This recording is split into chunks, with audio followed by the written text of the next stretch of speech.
राष्ट्रवादी काँग्रेस फुटली होती त्यावेळी पहिल्या भाषणामध्ये सुप्रिया सुळे काय म्हणाले होते?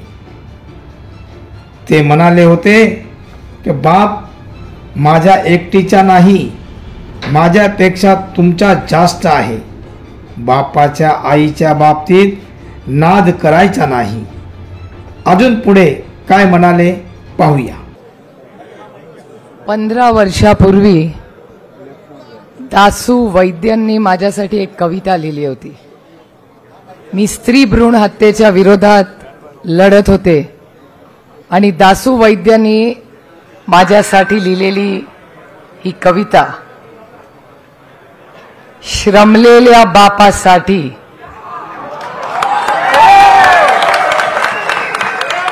श्रमलेल्या बापासाठी लेक नारळाचं पाणी, लढणाऱ्या लेकीसाठी माझा बाप माझी बुलंद कहाणी.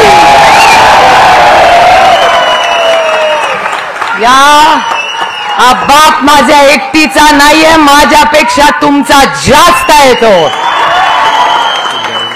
एक सांगते, बापाच्या आणि आईच्या बाबतीत नाद करायचा नाही. बाकी कुणाबद्दलही बोला, कुणाबद्दलही आमच्यावर करा, काही करा, पण बापाचा नाद नाही करायचा. बाकी काही ऐकून घेऊ, काहीही ऐकून घेऊ. एक सांगते, महिला आहे मी, छोटस बोलला ना तर टचकन डोळ्यात पाणी येतं. पण जेव्हा संघर्षाची वेळ येते तेव्हा पदर खोचून तीच अहिल्या होते, तीच ताराराणी होते आणि तीच जिजाऊ होते. आणि ह्यावर हा निर्णय आणि ही जबाबदारी आज आपल्या सगळ्यांवर आली आहे. आणि ही लढाई एका व्यक्तीच्या विरोधात नाहीये, त्या भारतीय जनता पक्षाच्या प्रवृत्तीच्या विरोधात आपल्याला लढायचंय. ही लढाई आहे ती. मला अजून ते शब्द आठवत आहेत. मला तेव्हा वेदना होत्या. 4-5 वर्षापूर्वी अजून मन थोडंसं हळू होतं, आता जरा घट्ट झाले. त्याच्यामुळे ज्यांनी घट्ट केलंय त्यांचे मनापासून आभार मानते. नॅशनलिस्ट काँग्रेस पार्टी NCP ला काय म्हणायचे? Naturally corrupt party. Naturally corrupt party.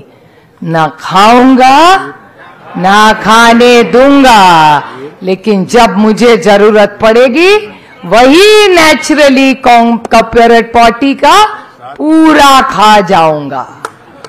त्याच्यामुळे माझा आज आरोप आहे भारतीय जनता पक्षावर, या देशामध्ये सगळ्यात करप्ट पार्टी कुठली असेल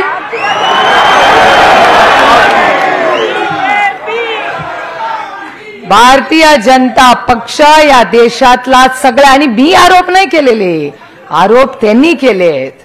काल मी टीव्हीवर बघितलं ते बिचारे समरजीत, आता खरं खोटं मला माहिती नाही, पण समरजीत आज काल भेटले होते वाटतं यांच्या देवेंद्रजींबरोबर. यांच्या म्हणजे त्यांनी बऱ्याच वेळा नाव घेतलं म्हणून खडसे साहेबांनी त्यांचं प्रेमाने नाव घेतलं. 1 तास समरजीत काय म्हणत होते, आता खरं खोटं मला माहिती नाही, मी आरोप करतच नाही यांच्यासारखे, पण 3 आरोप परवा केले माननीय प्रधानमंत्र्यांनी. 70,000 कोटी रुपयाचा घोटाळा, बँकेचा घोटाळा आणि कडे नाही कुठला घोटाळा. ते झालं 1 आठवड्यात. हे झालं. मला कोणीतरी विचारलं की राष्ट्रवादी काँग्रेस का आइस हो गया. म्हटलं आइस हो गया मतलब क्या हो गया? आइस म्हणजे ICE. आईस म्हणजे इंग्रजीत बर्फ, पण आईस म्हणजे बर्फ नाही. आय म्हणजे इन्कम टॅक्स, सी म्हणजे ई म्हणजे हे मी म्हणत नाही, हे टीव्ही वाले आणि वर्तमानपत्रवाले म्हणतात. असं लोक म्हणतात. त्याच्यामुळे बरेच लोकांना आईस झालाय असं टीव्ही वाले म्हणतात. मी कधी आरोप करत नाही आणि मी कधी करणारही नाही. माझ्या वाचनात आणि ऐकण्यात आता आलं की काही लोकांचं म्हणणं आहे की काही लोकांचं वय झालंय, त्याच्यामुळे त्यांनी फक्त आशीर्वाद द्यावे. का बरं आशीर्वाद द्यावे? रतन टाटा साहेबांपेक्षा 3 वर्षांनी मोठे आहेत. आजही टाटा ग्रुप पोटतिडकीनी लढतात आणि सगळ्यात मोठा कुठला ग्रुप आहे आज देशात? टाटा ग्रुप आहे. रतन टाटांचं वय काय? 86. त्याच्यानंतर सिरम इन्स्टिट्यूट घेतलं का नाही इंजेक्शन? सायरस पुनावालाचं वय काय? 84. साहेबांचे आणि पाटील काकांचे वयाचे आहेत. एका वर्गात होते सगळे. किती? 84. त्याच्यानंतर अमिताभ बच्चन किती वय? 82. आज कुठली जाहिरात लागताना सगळ्यात पॉप्युलर नाम कोण आहे? अमिताभ बच्चन. वय किती? 82. त्याच्यानंतर इंग्रजीवाल्यांना माहिती आहे वॉरेन बफेट. अरे सबसे देखो तो फारुख अब्दुल्ला साहेबांपेक्षा 3 वर्षांनी मोठे आहेत. मला विचारलं अरे क्या हो रहा है एनसीपी में? मतलब अंकल ऐसे ऐसे हो रहा है. अरे लड़ मैं तो शरद से 3 साल बड़ा हूं. मैं लड़ रहा हूं शरद को बोल मेरे तरह तू भी लड़ ले. अरे एज इज अ नंबर. जिद्द पाहिजे. आशीर्वाद तर आहेतच पण आपल्या वडिलांना म्हणायचं की तुम्ही घरी बसा आणि आशीर्वाद घ्या. मग आम्ही पोरी परवडल्या हो. घरामध्ये विचार करून बघा. मी महिला आहे म्हणून म्हणत नाही. तुम्ही सगळे पुरुषांबद्दल काही बोलत नाही. तुम्ही पण आई वडिलांचं करता. पण इथे एवढ्या मोठ्या संख्येने महिला आहे. वडील केव्हा आई आजारी पडते तेव्हा हॉस्पिटलमध्ये कोण नेतं वडिलांना? बरोबर. मुली करतात की नाही पोरी तुमच्या? जेव्हा वाईट वाटतं तेव्हा कोण येतं हात धरायला आणि आई वडिलांना म्हणायला? पोरी लहान लहान असतील तरी काय म्हणते, बाबा नको रे, चांगलं सगळं बरं होईल. ह्याच लेकी आहेत. आणि तुम्ही विचार करा की जेव्हा जेव्हा घरावर अडचण येते तेव्हा ती लेक उभी राहते वडिलांबरोबर. हा महाराष्ट्राचा तुमच्याही लेकी तशा आहेत, बहिणी पण तशा आहेत.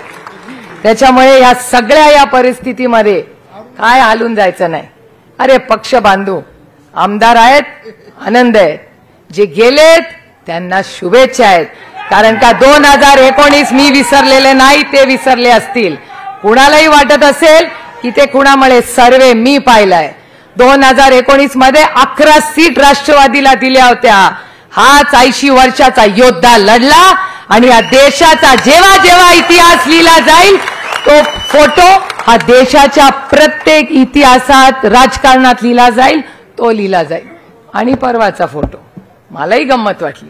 सगळे हताश झाले होते. अरे बापरे, शपथविधीला काय होणार काय होणार काय होणार. या पत्रकारांना मानलं पाहिजे.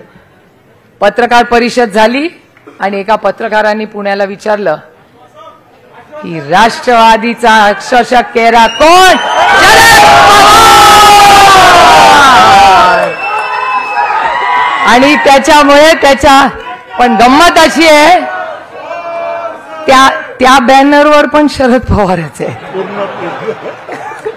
त्यामुळे आता ठीक आहे, या सगळ्या गोष्टी होत राहतील. आपण त्यांच्याबद्दल काही बोलायचं नाही. तुमचं नशीब तुम्हाला लख लाभो.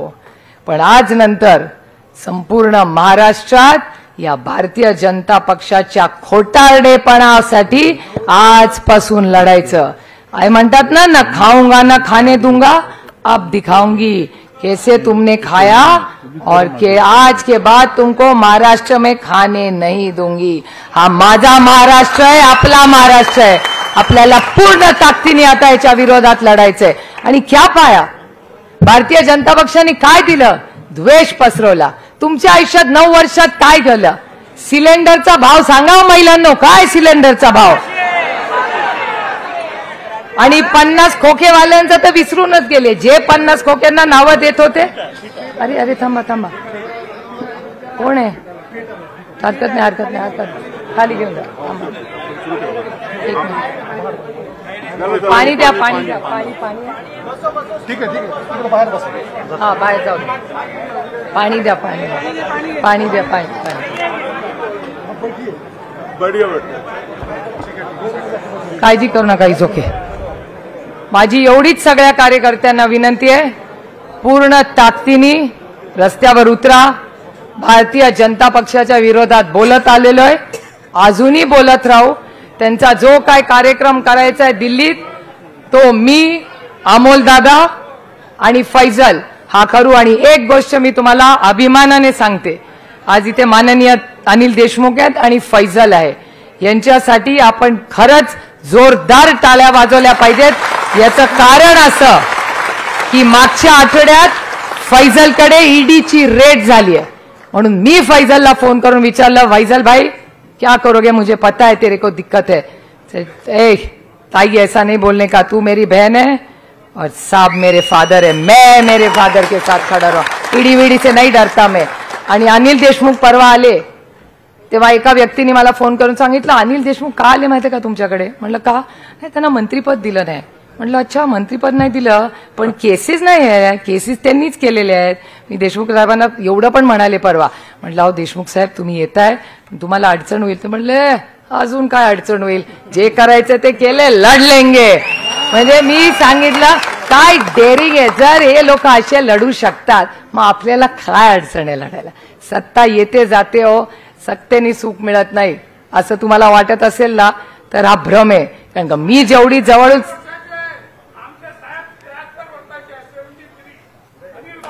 अनिल बाबू करेक्ट, ते काय लढलेत त्याच्यामुळे ही संघर्ष होईल. ठीक आहे. आणि 8-9 खुर्च्या मोकळ्या झाल्या आहेत, त्याच्यात 8-9 खुर्च्यांवर नवीन लोकांना बसायला मोठी संधी झाली. आणि मी या व्यासपीठावरून आदरणीय पवार साहेबांना एक विनंती करणार आहे. आज बघा, म्हणजे त्यांना योग्य वाटलं तर नवीन उमेदीने पक्ष आज सुरू होणार आहे. का नाही तुम्ही स्वतःहून या इलेक्शनमध्ये 33% आरक्षण महिलांना पक्षातून का नाही देत तुम्ही.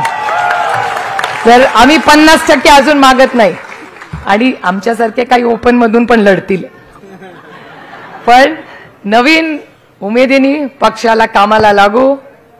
आणि नवीन माझा विश्वास आहे की पुढच्या कालावधीमध्ये बाकीचे काय करतील माहिती नाही, पण या महाराष्ट्राची जनता ह्याच योद्ध्याचा मागे उभं राहील. हे अनेक वेळा या महाराष्ट्राने दाखवलंय.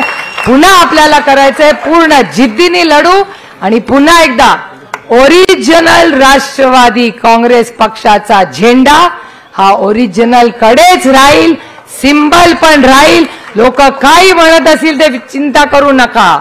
राष्ट्रवादी काँग्रेसचा एकच शिक्का आहे आणि त्या शिक्क्याचं नाव शरद पवार.